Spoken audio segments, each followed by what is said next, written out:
A lot of doctors, physios, chiropractors and therapists look at the spine in isolation. That means they lie you down and they try and push the curves, try and move them back into place, only for you to stand up and they go exactly back where they were just once were. Do you want to know a different approach?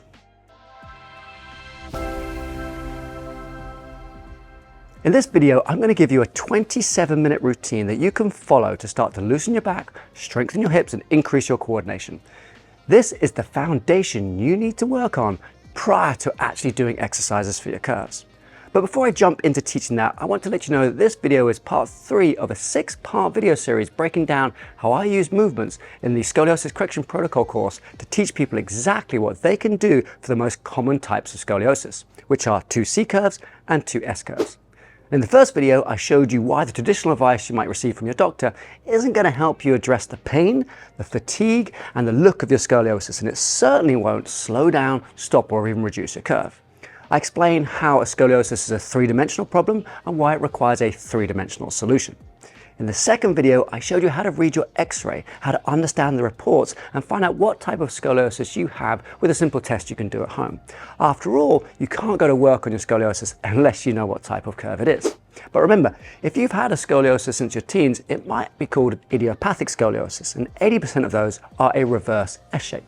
That means if I was to draw my finger on your spine while standing behind you, it would look like a reverse S. So the chances are very high that if you've got an idiopathic scoliosis, you have a reverse S shape. In case you haven't watched those first 2 videos yet, make sure you go and do that right now because we cover a lot of important things in those videos and I don't want you to miss out.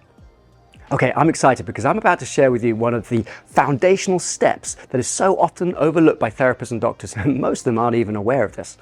Now, one of the last things I want to tell you before we get down onto the mat is that my upcoming course will share all the best strategies and techniques, such as how to assess your whole body, how to increase strength and endurance to your spine, and how to quickly take care of back pain if you have any. The course is going to launch in a few days, so make sure you keep your eye on your email inbox because that's where I'll be sending the information. Now, this is going to be the best and most up-to-date training I have ever released, and it contains everything I've learned about scoliosis correction, so you don't want to miss it. If that's something you're interested in, make sure you click the link under this video and put your name on that early bird waitlist.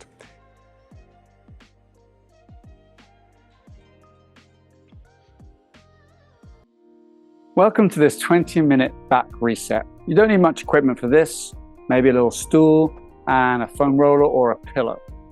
Right, the first concept we're going to work with is breathing into your lower ribs. Now, I understand some of you might be in an acute flare-up of back pain, and so doing the exercises slowly and with intention is key here. And also not pushing yourself to do things that, you may think will hurt your back either today or tomorrow. So take it easy, just do what you can. So if it gets too difficult, no need to follow me and soldier through and be a hero. Just watch that particular exercise. But the first thing is we need to work on how to breathe into the lower ribs here. So a lot of people abdominal breathe and they push out like here. A lot of people upper rib breathe and they push up here, but we want to actually direct the breath into the ribs here. Right, so we're going to start lying on the back, and I'm just going to put just a little pillow under my head here. And what I want you to do is to take a deep breath in and see where it goes. Does it go into your chest or into your belly or into your ribs? And breathe out and try that again. So breathe in, breathe out. Now, I'm going to take that pillow away. Actually, what you may find is that it goes into your belly here, which is fine. That's actually better than breathing in the upper ribs. But what can happen is you end up tensing the muscles of your lower back. So what I want you to do is this. You're going to breathe out. Feel a little tension come into your abs. Now hold a bit of that tension as you breathe in again. Force the air down into your belly, but not pushing your belly up and out. Breathe out again. Feel the tension in your abs. Breathe in. And what you'll notice is that you can push the air into the back of the mat or even out into your ribs. Keep working on that. You're going to breathe in, pushing the breath into your lower ribs. Try not to put too much into your upper ribs. And breathe out. One hand down here on your belly can help, because as you breathe out, you'll feel your abdominal muscles get a little tenser.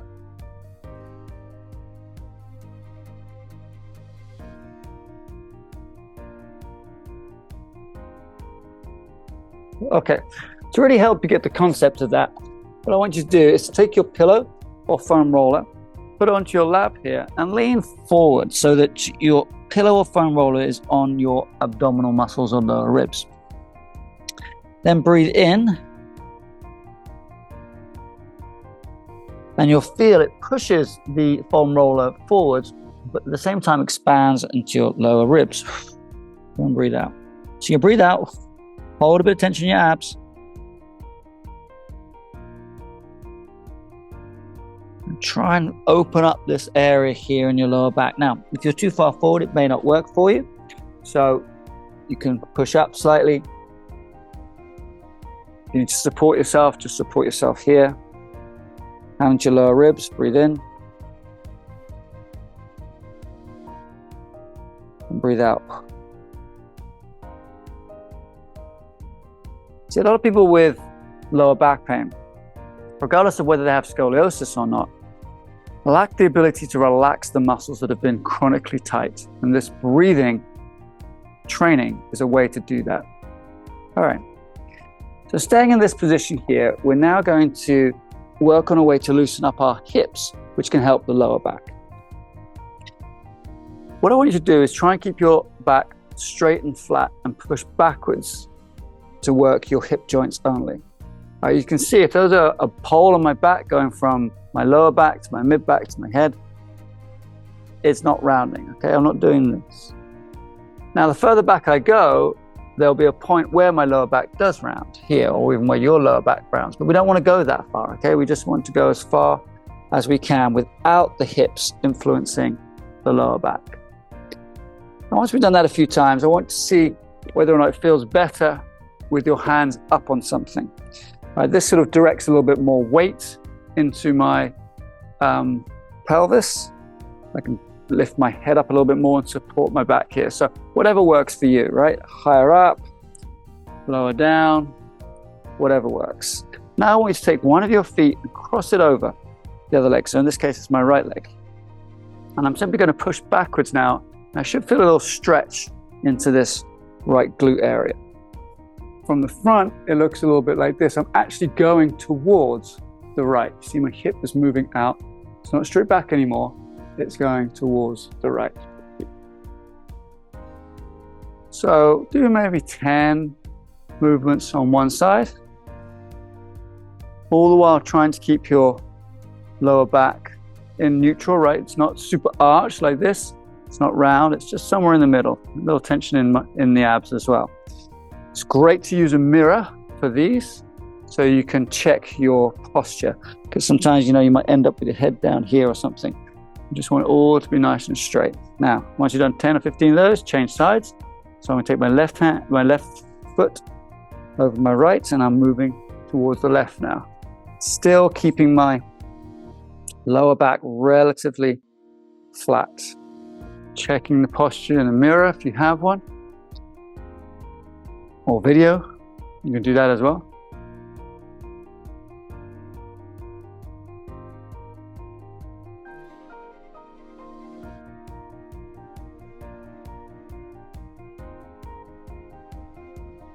Good. Once we've done about 10 or 15 on that side, we're actually now going to up the level a little bit. So like I mentioned in the beginning, you might find this too much, in which case just continue doing what we've just been doing. You're going to straighten one leg and take it over the leg that was just in front. So in this case, my right leg turns in just a little bit, my left leg goes over. Now I'm going to go backwards and forwards and trying not to rest my back leg on the ground like yoga. We're actually going to keep it a bit more active. So I'm going to go forwards and backwards, working into this hip. So from the front, it looks like this. Turn one foot inwards a little bit, hit this leg over, and I'm going forwards and backwards. So I can actually even raise one hand if I want to. Just whatever it takes to feel more stretch into the hip, but without compromising the lower back, okay? So my lower back is not rounding or being put under too much strain here. Again, 10 or 15 of these. And then I'm going to change sides. So when I change sides, I take my left foot inwards, right foot comes up and over. Dig my toes in just a little bit here. And I'm going to go back and into that hip joint. So you might find it useful to take your left hand down, get a little bit more focus onto that side. You'll notice differences between the two sides, and that's fine. Respect those, so you have to adjust your body accordingly and just work within your parameters, within the movements that you have.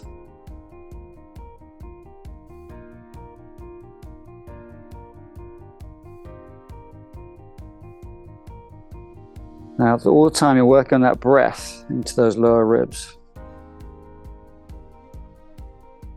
Expanding that breath into those lower ribs.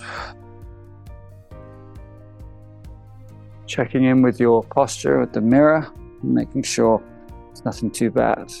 Okay. So that should feel like you've got a little bit more movement in your hips. Next thing, if you can, if your knees allow you to do this, I want you to go down onto your heels and then simply back up. Down to your heels and back up. So we're stretching the back out a little bit and coming back up.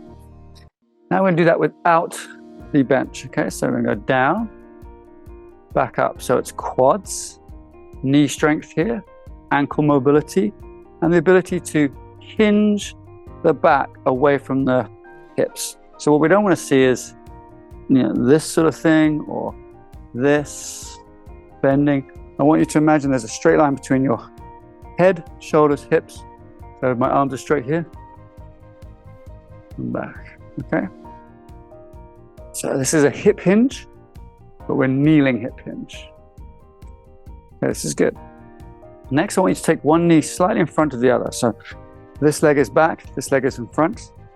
And we're going to continue this hip hinge, pushing the hips forward at the front, but also tucking the pelvis slightly so there's a bit of a tension in my abs and my ribs are not flaring and my chest is not pushing up. Okay, so this is not good because that can pinch the lower back. Straight here is good, chin tucked in. All the while trying to breathe and expand. So I'm breathing out and now I breathe in into my lower ribs. And what we're actually doing here is creating a little bit of space in the front of the hip that's back. Good. Now change sides. So this leg is forward, this leg is back. Same thing. We're going to breathe out, breathe in. Chin tucked in, breathe out, breathe in. Lower ribs expand, lower back relaxes. You have to scan yourself to find out where that tension is, especially if you've been in pain for a while.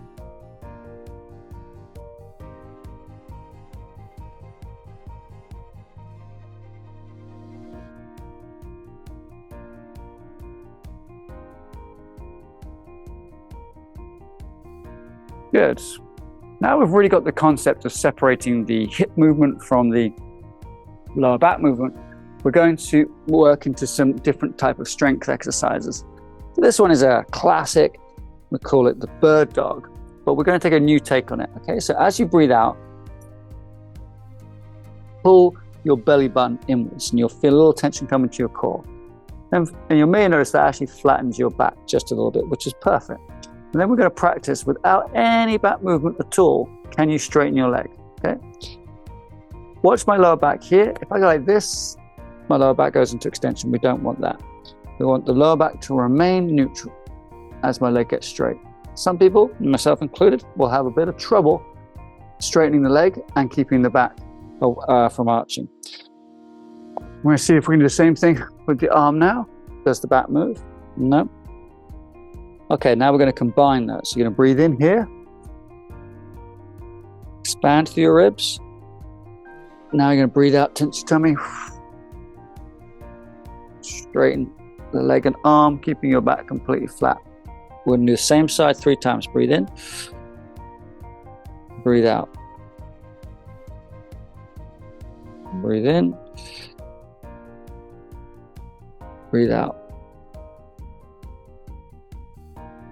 Breathe in. Breathe out. we're going to change sides. Breathe in. Expand the ribs. Breathe out. And try and keep it a straight line if you can. I mean, this might be too high if your back starts to bend, so that's why mine isn't quite straight. In. Out. In. Out. Excellent. Just a little bit of strength and coordination for the back of the body. And now we're going to do a similar thing, but for the front of the body. Okay, always start with the breathing. So breathe out. Okay, a little tension in your abs. Breathe in. Expand into your lower ribs, keeping your back pushed down just a little bit onto the mat. So we're not flattening the arch and sort of really posteriorly rotating the pelvis like this. All right, we're just putting a little tension to the abs. Okay, knees up at 90 degrees, arms up here.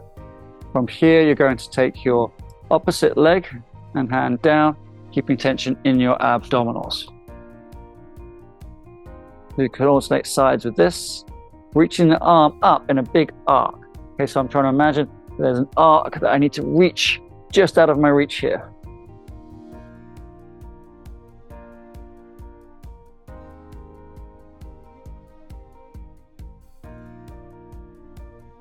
You want to use the breathing to relax. You breathe in when you're in this position. Breathe out as you move.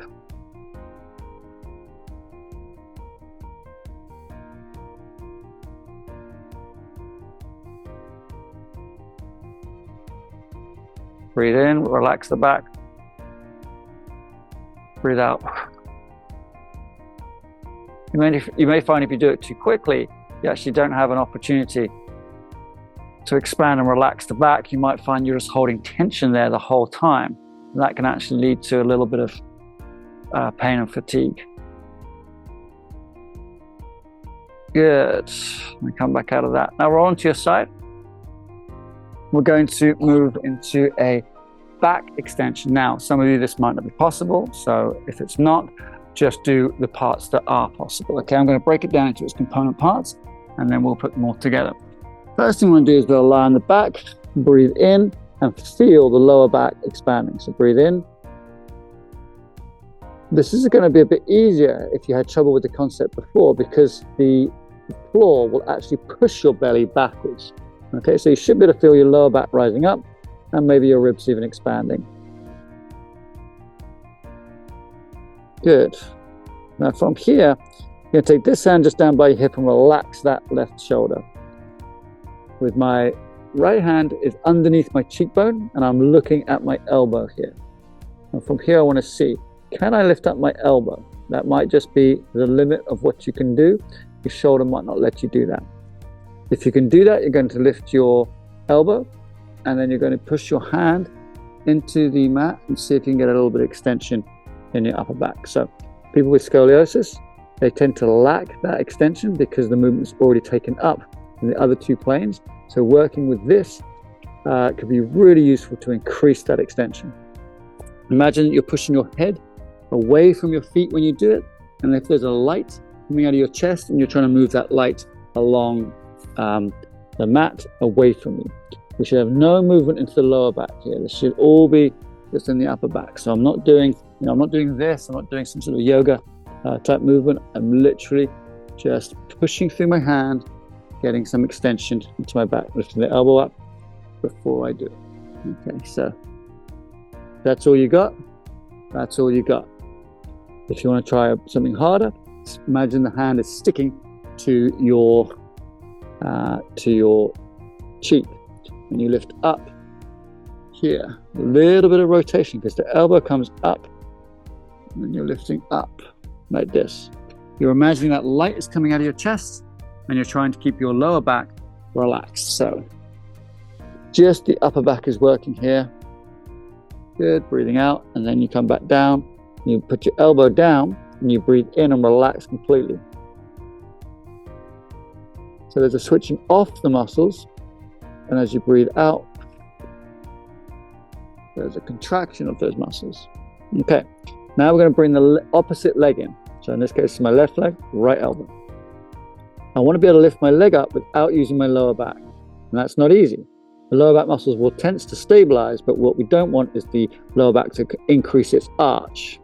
All right, so the way we do that is to put a little bit of tension in our abs by pushing the two hip bones here and here down into the mat, and the pubic bone right in the middle down into the mat as well. So it's like I'm trying to force my whole pelvis area into the mat. That will help stabilize the pelvis, and then I can lift my leg up without using my lower back. Notice you don't need to lift it very high. Now, we're going to do both those movements at the same time. So breathe in, expand, and then breathe out. Tense through your pelvis, push that down, lift up. Good. So you should be lifting your hip. Sorry, you should be lifting your foot at your hip joint and your upper back, but not really feeling anything in your lower back. If you do, it means your lower back is moving and you haven't got the movement quite right from the top down or from the bottom up. So just go back a step and see where those problems are. All right, we don't need to do many of these, just 3 or 5 of these. And I'm going to show you from the other side. So we start again with the breath. Deep breathe in, relax those lower ribs and back. Then I'm going to lift the elbow up. Can my shoulder move? Yes, it can. If it can't, then that's what you're going to be working on. Then I'm going to push through my hand, lift my chest up, imagining a light coming out of my chest, heading up and away from me. Okay, that feels good. So now I'm going to do both at the same time. My elbow lifts up, my hand is now stuck to my cheek. This adds a bit more weight and a bit more muscle work to the upper back. Not necessarily necessary for everyone, but it's the next level. Then we're going to use the pelvis. So I'm going to stabilize the pelvis by pushing my hip bones down into the mat and my pubic bone. I'm going to tense this butt joint here, this butt muscle, and try not to move my lower back at all. Okay, so all the pre-flight checks are done. Now I'm going to bring the whole thing together. Breathing in, breathing out. Hold for a fraction of a second, and then down. That's 1. I'm just going to do 3 of these. Breathing in, total relaxation. Letting my whole body relax. Breathing out. Now, my upper back, my butt muscles get to work. Breathing in again. Breathing out. Hold for a split second. And then down. I'm going to take my hand away from my head here so I can just breathe in and relax completely. Good.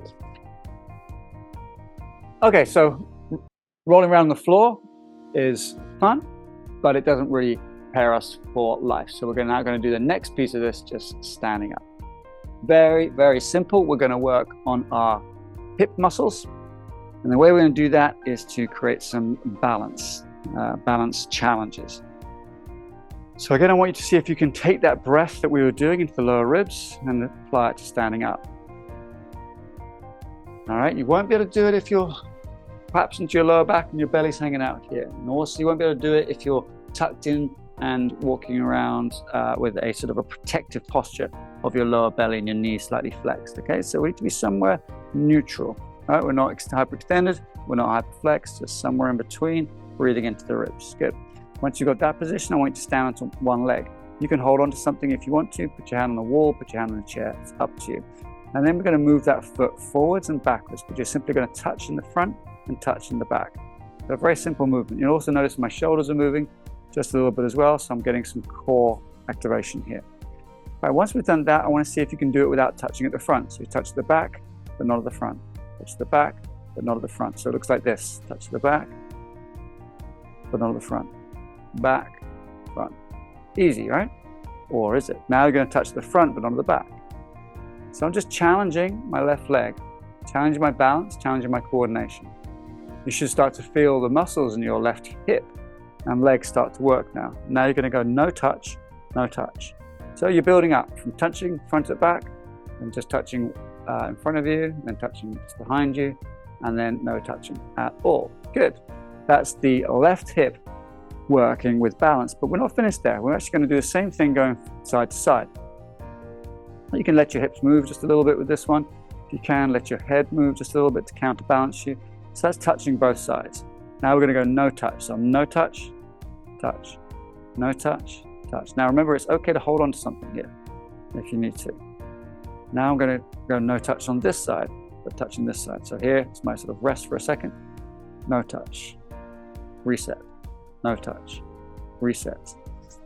Then we're going to go no touch either side. Try and keep this smooth. We don't want any sort of big jerky movements like this. We just want to keep everything nice and smooth so the core muscles have a good chance to work. Our last movement here, we're going to take the hip into rotation internally and rotation externally. So we're going to step like this. So my feet actually make a 90 degrees type angle here. So they go 90 degrees here. Now I'm stepping here, 90 degrees here. Okay, so it's touch, touch. Very simple. You notice my shoulders are moving with my hips. So my back will have no stress here at all. So now I'm going to go no touch behind me, touch in front. No touch behind me. Ooh, lost it. Touch in front. And just 3 or 4 of those. Now we're going to reverse that. So we're actually going to touch behind, no touch in front. This is the hardest movement, by the way, the hardest plane rotation. Good. Now we're going to go no touch, no touch. Excellent. For those who want to take it a little bit further, you can move the shoulders and pelvis asynchronously. What that means is when I go this way, I'm going to take my hands this way. Okay, so I get a little bit of a twist or rotation into my core muscles here.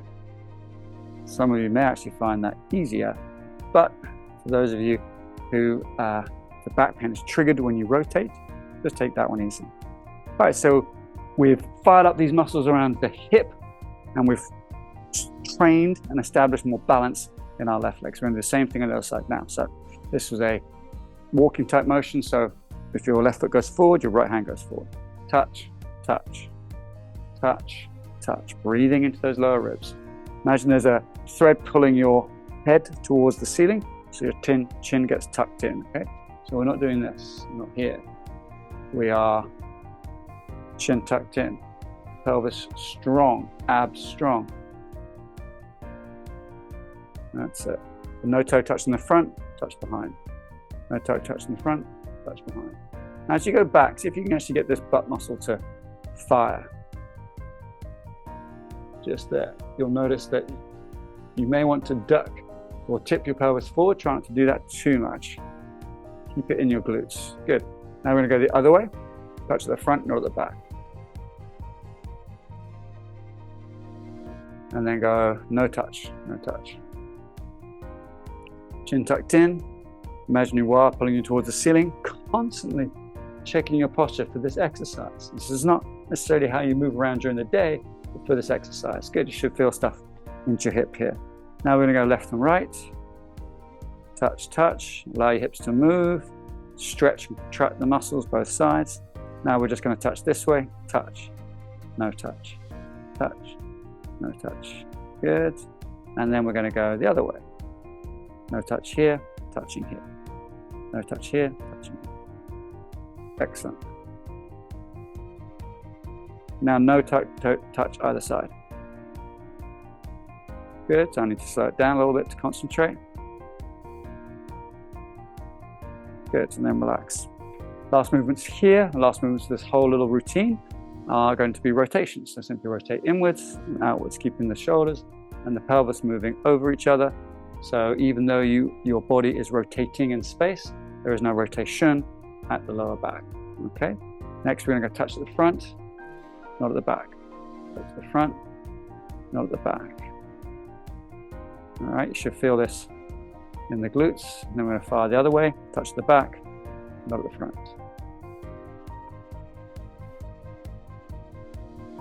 Good. Lastly, no toe touch front or back. No toe touch front or back. Let your shoulders and hips work together. And for those of you who want to go a little bit further, you put your hands forwards, and as your foot comes and makes that 90 degrees, your shoulders go the opposite way. So now you're going to get a little bit of counter rotation in your shoulders and get that core working. Some of you may find this easier, Some of you, it may have the potential to irritate your back. So just listen to your body. Okay, great. So that's the end of this lower back reset routine. And we've trained the breathing, we've trained the hips, and we've trained balance. So if you do this every day for 3 to 5 days over a period when you have a flare up in your back pain, this will help calm things down and help your posture look after your back so that it doesn't come back again. In the next video, I'm going to show you how the course will work for you and give you a high-level overview from beginning to the end of exactly what you need to do to take control of your curve. Great work in getting this far in the video, and remember, in the next video I'm going to be drawing back the curtains and showing you every single step of the Scoliosis Correction Protocol and what you need to do next. You don't want to miss that video because literally I'm going to share with you the entire process. I hope you enjoyed this, and if you haven't already, make sure you get your name on that early bird waitlist, and I'll see you in the next video.